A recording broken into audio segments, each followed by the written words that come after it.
പഴയ കാലഘട്ടം കാണിക്കുന്ന ഒരു സിനിമയാണ്. അപ്പോൾ നമ്മളുടെ ഇപ്പോഴത്തെ തലമുറ വെച്ച് നോക്കുമ്പോൾ അവര് കൂടുതലായി കാണുന്ന സിനിമയിനെക്കാളും കുറച്ച് ഡിഫറൻസ് ഉണ്ട്. അതെ അതെ. അപ്പോൾ ഇപ്പോൾ ഒരുപാട് സിനിമയുടെ റിവ്യൂസ് കൊണ്ട് ബുദ്ധിമുട്ടുന്നുണ്ടെന്ന് നമുക്ക് ന്യൂസൊക്കെ കാണുന്നു. അതെ അതെ. അപ്പോൾ ശരിക്കും റിവ്യൂ സിനിമകളെ നശിപ്പിക്കാറുണ്ട്. എങ്ങനെ റിവ്യൂ സിനിമകളെ നശിപ്പിക്കാറുണ്ടോ? അതെന്താണെന്നറിയോ, അത് എൻ്റെ കാഴ്ചപ്പാട്, അതാണ് ഞാൻ പറയുന്നത്. ഇപ്പോൾ ഒരു സിനിമയുടെ ട്രെയിലർ അല്ലെങ്കിൽ അതിൻ്റെ ഒരു പോസ്റ്റർ ഒക്കെ കണ്ടിട്ട് അത് എന്താണ് എന്ന് മനസ്സിലാക്കാതെ, അല്ലെങ്കിൽ അതിൻ്റെ കണ്ടൻറ് എന്താണെന്ന് മനസ്സിലാക്കാതെ ചുമ്മാ അങ്ങ് അടിച്ചു വിടുകയാണ്. അതിപ്പോൾ ആ അടിച്ചു വിടുന്നവർക്ക് എന്തെങ്കിലും റീച്ച് കിട്ടാനാണോ അല്ലെങ്കിൽ അവർക്ക് എന്തെങ്കിലും നേട്ടം ഉണ്ടാക്കാനാണോ എന്ന് വെച്ച് കഴിഞ്ഞാൽ എനിക്കറിയില്ല, ചിലപ്പോൾ ആയിരിക്കാം. പക്ഷേ ഇത് ഞാൻ പറയുന്നത് അങ്ങനെയല്ല. നിങ്ങൾ തിയേറ്ററിൽ ചെന്ന് കാണുക, റിലീസാവുമ്പോൾ ഓരോരുത്തരും ചെന്ന് കാണുക, കണ്ടിട്ട് ആ സിനിമയെ പറ്റിയുള്ള വ്യക്തമായിട്ടുള്ള അഭിപ്രായം നിങ്ങൾ പറയും, നിങ്ങളുടെ അഭിപ്രായം പറയും. അതിപ്പോൾ 2 പേര് അല്ലെങ്കിൽ 5 പേര് കണ്ടു കഴിഞ്ഞാൽ 5 അഭിപ്രായമായിരിക്കാം, അല്ലെങ്കിൽ 5 പേർക്ക് ഒരേ അഭിപ്രായമായിരിക്കാം. അതെന്തോ ആയിക്കോട്ടെ, നെഗറ്റീവോ പോസിറ്റീവോ എന്തോ ആയിക്കോട്ടെ, അവരുടെ അഭിപ്രായം പറഞ്ഞാൽ നമ്മളെ ബാധിക്കുന്ന വിഷയമാണെങ്കിൽ നമ്മളത് ആക്സെപ്റ്റ് ചെയ്യാൻ തയ്യാറാണ്. ഞങ്ങളെ സംബന്ധിച്ച് ആക്സെപ്റ്റ് ചെയ്യാൻ തയ്യാറാണ്. ഭാവിയിലെ ഞങ്ങളുടെ പ്രോജക്റ്റുകൾക്ക് അത്തരം തെറ്റുകൾ നമ്മളിൽ നിന്ന് വന്നിട്ടുണ്ടെങ്കിൽ തിരുത്താൻ തയ്യാറാണ്. അതുകൊണ്ട് ഓരോരുത്തരും ചെയ്യേണ്ട ഒറ്റ കാര്യമുള്ളൂ, ഉപരിപ്ലവമായിട്ട് കാണുന്ന അല്ലെങ്കിൽ എവിടെ നിന്നെങ്കിലും കേൾക്കുന്ന അല്ലെങ്കിൽ ആരെങ്കിലും ഒരാൾ പറഞ്ഞ അറിവ് വെച്ചിട്ട് ഒരു മോശം കമൻറ്റുകൾ അല്ലെങ്കിൽ നെഗറ്റീവ് റിവ്യൂ ഒന്നും ദയവ് ചെയ്ത് ഇടാതിരിക്കുക എന്നേ പറയാൻ പറ്റുള്ളൂ. നിങ്ങളിപ്പോൾ ഈ സിനിമയെ സംബന്ധിച്ചുള്ള ഒരു വാർത്ത കണ്ടു കാണും, കാരണം എല്ലാ പത്രങ്ങളിലും ഉണ്ടായിരുന്നു. കാരണം വിജി തമ്പി സാറ് ഒരു പാർട്ടിയല്ല, ഒരു സംഘടനയെ പ്രതിനിധീകരിച്ചുള്ള സംസ്ഥാന പ്രസിഡന്റാണ്. വിശ്വ ഹിന്ദു പരിഷത്ത്. ഞങ്ങളെ സിനിമയിൽ അഭിനയിക്കാൻ വിളിച്ചത് വിശ്വ ഹിന്ദു പരിഷത്തിൻ്റെ പ്രസിഡന്റ് അല്ല, വിജി തമ്പി എന്നുള്ള നടനെയാണ്. പക്ഷേ പുള്ളി സീനിൽ നമ്മൾ പോലും അറിയാതെ ഉപയോഗിച്ച ഡ്രസ്സ് കാവ്യായിപ്പോയി. അത് ഞങ്ങളെ തെറ്റല്ല. അല്ല, അത് വെച്ച് കഴിഞ്ഞാൽ എന്താണെന്നറിയാം, ഈ പുള്ളുവ സമുദായക്കാരുടെ ഒരു ട്രഡീഷണൽ ഡ്രസ്സ് എന്നുള്ള രീതിയിലാണ് ഞങ്ങളതിനെ കണ്ടത്. ക്ഷേത്രത്തിൽ നിൽക്കുന്ന ഒരാൾ കാവ്യ വസ്ത്രം ഉപയോഗിക്കുക അല്ലെങ്കിൽ കാവ്യ ഡ്രസ്സ് ഇടുക എന്നുള്ളത് വേറെ ഒരു ക്ഷേത്രാചാര വിരുദ്ധമോ അല്ലെങ്കിൽ ഒന്നുമല്ല. പക്ഷെ അതിനെപ്പോലും സിനിമയെ തന്നെ കാവ്യവൽക്കരിക്കാനുള്ള ഒരു ശ്രമം നമ്മൾ നടത്തി എന്നാണ് ഞങ്ങൾ നേരിട്ടു. അപ്പോൾ അതിനെതിരെ ഞങ്ങൾ പത്രസമ്മേളനവും കാര്യങ്ങളൊക്കെ നടത്തിയിട്ടുണ്ടായിരുന്നു, പത്രത്തിലൊക്കെ വാർത്ത വന്നായിരുന്നു. അത്തരം അറ്റാക്കുകൾ ഇനിയും ആവർത്തിക്കുകയാണെങ്കിൽ ഞങ്ങൾ നിയമപരമായിട്ട് അതിനെ നേരിടും. അതേ ഞങ്ങൾക്ക് നിർവാഹമുള്ളൂ. സിനിമയൊക്കെ വിഭാഗീയമായിട്ട് കാണേണ്ട കാര്യമല്ല. അതെന്തുകൊണ്ട് ഇങ്ങനെ സമൂഹം കാണുന്നു എന്നുള്ളത് നമുക്ക് മനസ്സിലാവുന്നില്ല. കാരണം അതിനെ എങ്ങനെ കാറ്റഗറൈസ് ചെയ്യാൻ പറ്റും?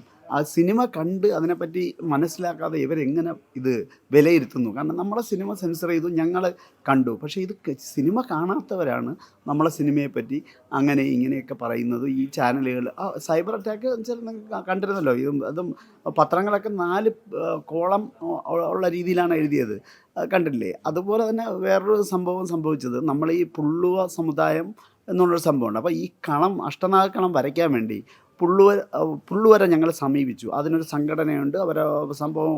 അപ്പോൾ അവരെ നമ്മൾ സമീപിച്ചപ്പോഴേ അവർ ചോദിച്ചത് ഇത്രയാണ് ഫോണിൽ, സിനിമയല്ലേ? നമ്മൾ അതെ, നമ്മുടെ ബഡ്ജറ്റ് കുറഞ്ഞൊരു സിനിമയാണ്, എങ്കിലും സിനിമയാണെങ്കിൽ ഞങ്ങൾക്ക് ആ കളം വരയ്ക്കാൻ 1 ലക്ഷം രൂപ വേണം.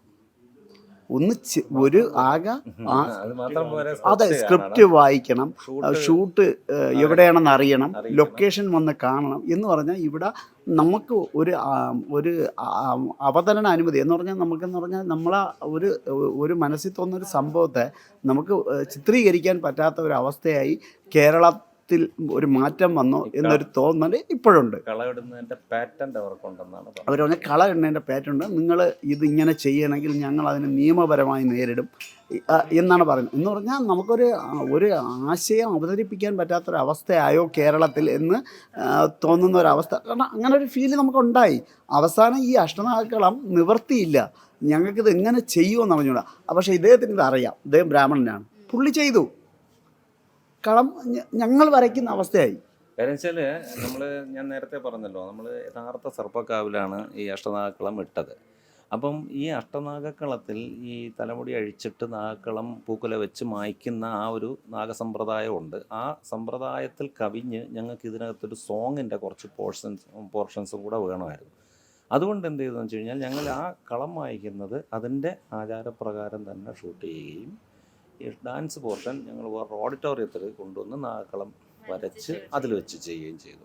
എന്നിട്ട് രണ്ടും കൂടെ മിക്സ് ചെയ്താണ് സോങ്ങിൽ വരുന്നത്. അപ്പം കാവിൻ്റെ പരിശുദ്ധിയും കാര്യങ്ങളും നിലനിർത്തി ഈ നാഗക്കളം മായ്ക്കലിൻ്റെ സമ്പ്രദായം അതേപടി നിലനിർത്തി അതിന് ദോഷം വരാത്ത രീതിയിൽ ചെയ്തിട്ട് ഇപ്പുറത്ത് ഞങ്ങൾ ഡാൻസിൻ്റെ പോർഷനും കാര്യങ്ങളൊക്കെ ചെയ്തു. ഡാൻസ് എന്ന് വെച്ചിട്ട് വേറെ മോശമായിട്ടുള്ള ഡപ്പംകൂത്ത് ഡാൻസൊന്നുമല്ല, ശാസ്ത്രീയമായിട്ടുള്ള ഡാൻസാണ്. അതിൻ്റെ ആ സോങ്ങിൻ്റെ സിറ്റുവേഷൻ അനുസരിച്ചിട്ടുള്ള വളരെ ക്രൂഷ്യലായിട്ടുള്ളൊരു സോങ്ങാണത്. സിനിമയിലെ തന്നെ ഒരു ഗതി മാറ്റുന്ന ഒരു സോങ്ങാണത്. പിന്നെ അത് കണ്ടാലേ മനസ്സിലാവുള്ളൂ അതിൻ്റെ അത്രയും രൗദ്രഭാവത്തിൽ. അതെന്ന് വെച്ച് കഴിഞ്ഞാൽ 3 യൂട്യൂബിലുണ്ടത് 3 സ്റ്റേജിലാണ് ആ ഒരു സോങ് വരുന്നത്. ആദ്യം വളരെ പതിയെ തുടങ്ങി, പിന്നെ അത് ദ്രുതതാളത്തിലേക്ക് മാറി, പിന്നെ അവിടെ നിന്ന് അങ്ങ് അതിദ്രുത താളത്തിലേക്ക് പോയി, പിന്നെ അവിടെയാണ് ഈ കളം മായ്ക്കലും കാര്യങ്ങളൊക്കെ വരുന്നത്. അപ്പോൾ അങ്ങനെ അത്രയും ഒരു ഞങ്ങൾ എഫർട്ട് എടുത്ത് അതിനെന്ന് വെച്ച് കഴിഞ്ഞാൽ നമ്മുടെ ഈ നായികാങ്കിതയൊക്കെ നമ്മൾ സമ്മതിച്ചിരിക്കുന്നു. കാര്യം വെച്ച് കഴിഞ്ഞാൽ വേറൊന്നും കൊണ്ടല്ല, ഞങ്ങൾ ഈ രാത്രിയിൽ 2ാമത്തെ പോർഷൻ ഡാൻസിൻ്റെ പോർഷൻ ഷൂട്ട് ചെയ്തെന്ന് വെച്ചാൽ വൈകുന്നേരം 5 മണിക്ക് തുടങ്ങിയിട്ട് പിറ്റേന്ന് രാവിലെ 6:30 മണിയായി തീർന്നപ്പോൾ അത്രയും സമയം തലയിട്ടടിച്ച് അവസാനം ആ കുട്ടി തല ഇറങ്ങി ഛർദ്ദിച്ച് ബോധം കെട്ട് വീണു. അത്രമേൽ ആ ഒരു കഷ്ടപ്പാട് അതിന് നായിക ഉണ്ടായിട്ടുണ്ട്. അതെ, ചെയ്യാൻ പറ്റിയില്ല. അപ്പം നിങ്ങൾ ഈ ഒരു മാധ്യമമായതുകൊണ്ട് നിങ്ങൾ ഒരു സമൂഹത്തിനോട് ചോദിക്കേണ്ട ഒരേ ഒരു നിങ്ങൾ സമൂഹത്തിനോട് ചോദിക്കേണ്ട ഒരേ ഒരു കാര്യം, നമുക്ക് സിനിമയിൽ ജാതി വർഗങ്ങളൊന്നും പാടില്ല. കാരണം വെച്ചാൽ മമ്മൂട്ടിയുടെ രാഷ്ട്രീയം പാടില്ല. മമ്മൂട്ടിയുടെ സിനിമ ഇറങ്ങിയാൽ അത് വേറൊരു രീതിയിൽ, മോഹൻലാലിൻ്റെ ഇറങ്ങിയ വേറൊരു രീതിയിൽ, ഞങ്ങൾ കാവിത്തുണി ഉപയോഗിച്ചെന്ന് പറഞ്ഞാൽ ഞങ്ങളെ വേറൊരു രീതിയിൽ. അങ്ങനെ കോസ്റ്റ്യൂം മാത്രമായിട്ടേ കാണേണ്ട കാര്യമുള്ളൂ. കാണുക, ഇതിനെ കലയായി കാണുക. ഇത് നിങ്ങളുടെ സമൂഹത്തിന് കൊടുക്കേണ്ട ഒരു മെസ്സേജ്. അതുപോലെ റിവ്യൂ എഴുതുന്നവരടുത്ത് സിനിമ കാണുക, കണ്ടിട്ട് അതിന്റെ അവരുടെ അഭിപ്രായം പറയാം. കാണാതെ അവിടെ നിന്ന് ഇവിടെ നിന്നും കേട്ടിട്ട് നമ്മൾ കോടികൾ മുടക്കിയാണ് ചെയ്യുന്ന ഒരു ചെറിയ പ്രോജക്റ്റ് ആയിരുന്നാൽ. Okay, thank you. അപ്പം തീർച്ചയായിട്ടും വേണ്ട രീതിയിൽ സപ്പോർട്ട് ചെയ്യാം. ഓക്കെ.